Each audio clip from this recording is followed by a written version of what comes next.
শাশুড়ি আম্মা আসলো, শোল মাছ দিয়ে চুরি শুটকি রান্না করলাম, চিংড়ি মাছ রান্না করলাম, মুরগি রান্না করলাম, বেগুন দিয়ে শুটকি রান্না করলাম। শাশুড়ি আম্মাকে শোল মাছ দিয়ে চুরি শুটকি তুলে দিলাম।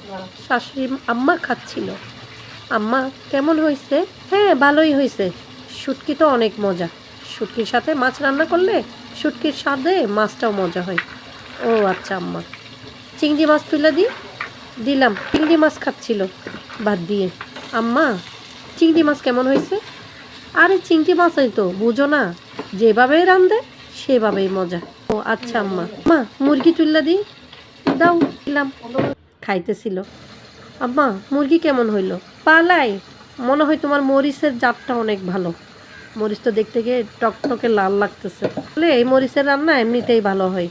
ও আচ্ছা আম্মা। তুলে দিব আম্মা? দাও। দিলাম। আম্মা কেমন হয়েছে?